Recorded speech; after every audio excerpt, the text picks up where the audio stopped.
So I've actually never owned a dog. I'm a cat person. And you know, I do love dogs, but I guess I never would have known that dogs like to eat jewelry, I guess.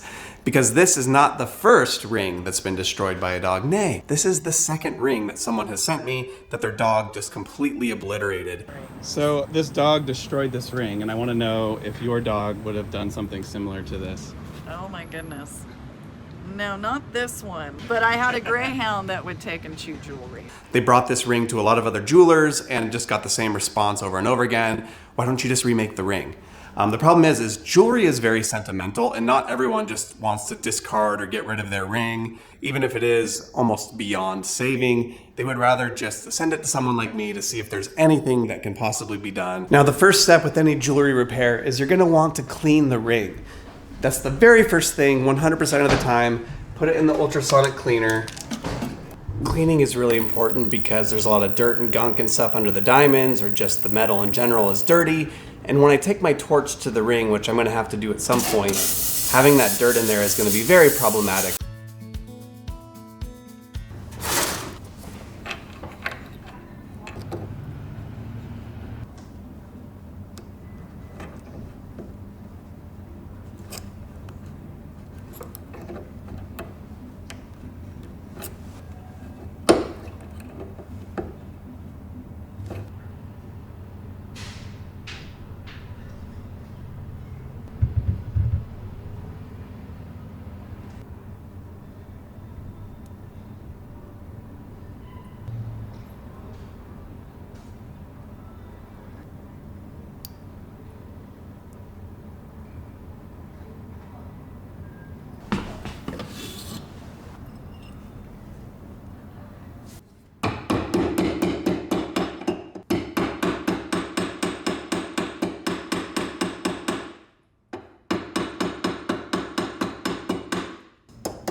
Now this is the part that's going to be super tricky to fix, because this used to be a split shank, which means that this shank here split off into two gold pathways or sections.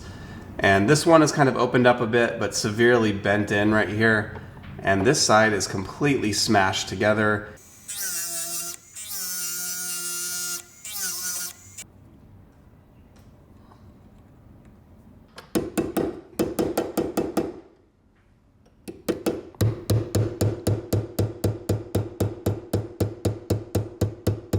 So basically I just sanded a little metal wedge that I'm going to use to hammer it.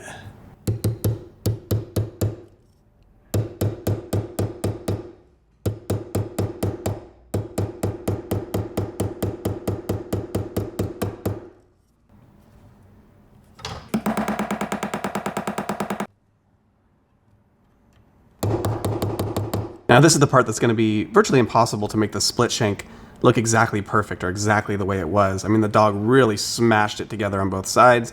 So for now, I'm just going for symmetry.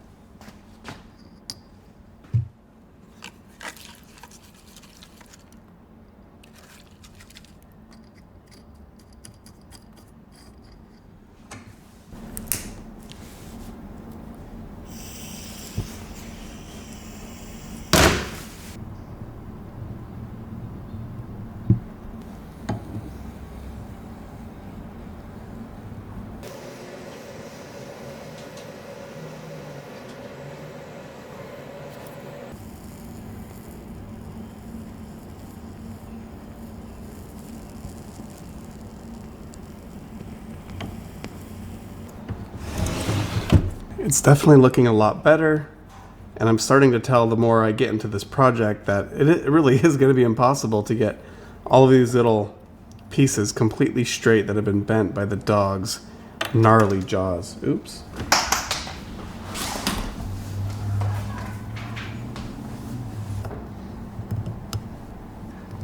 I'm trying to create a nice little curve here on the outside so it doesn't look smashed, but looks like it has a little bit of a flow to it. I'm trying to flatten out this undercarriage here that's been completely smashed by the gripping jaws of that beautiful dog. And it's proving to be pretty difficult to get under there at the right angle. I've seen some pretty vast improvement, but it's just, you know, being a perfectionist, jobs like this are a little bit tough because you have to kind of settle for best you can do.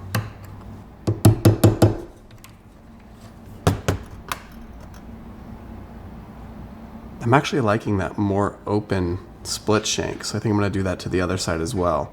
Not only does opening it up just look better, I think, it also gives me more access to this kind of smashed support system underneath this cluster head here. I'm going to try to straighten out as much as I can.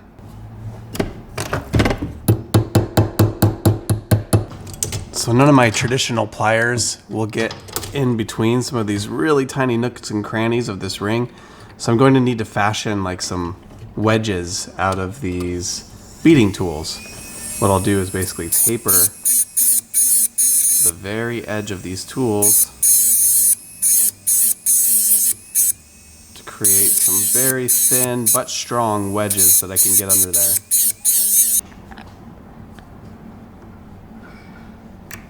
Oh, that's working perfectly.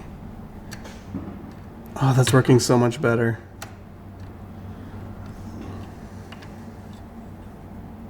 Success! I'm starting to see some of those rails underneath the cluster start to kind of pop back out. So with this restoration, I'm pretty happy with my progress thus far, and I think this is probably about as good as I'm going to get in terms of reshaping. So now I'm just going to solder some of the brakes.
So I just went ahead and threw the ring into the pickle pot, which will basically remove all the discoloration and the flux and stuff that's currently on the ring after all the soldering I just did. After that, I'm going to go ahead and I'm going to add the 2 missing diamonds. I'm going to retip the whole thing, and then we'll go to the final polishing.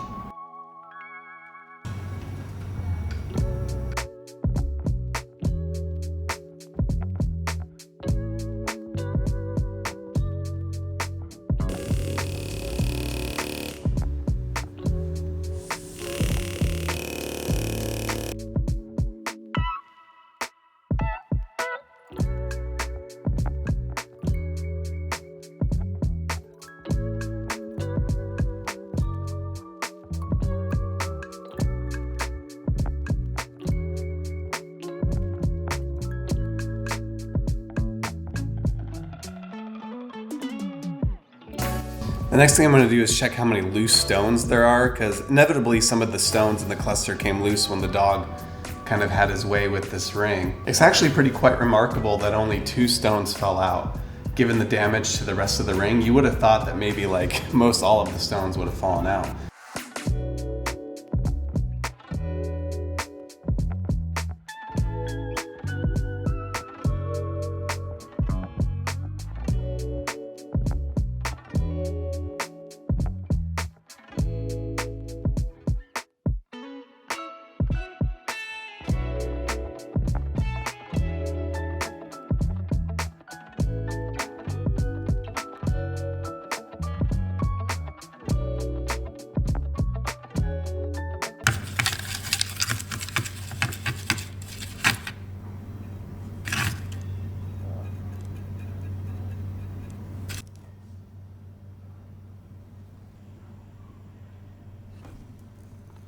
cluster kind of separated from the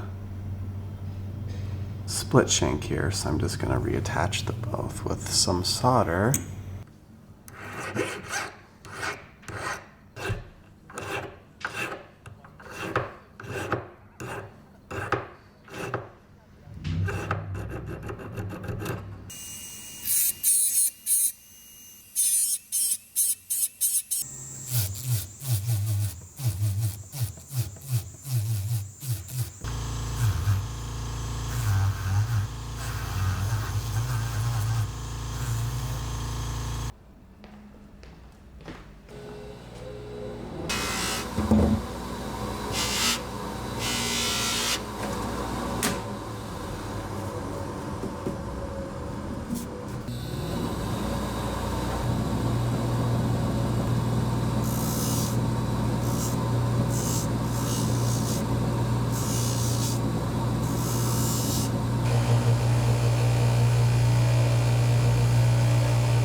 Now, if you think this dog was pretty ferocious at chewing up this ring, I want you to watch this other video and check out what this dog did to this ring, and let me know which dog you think has the meaner bite.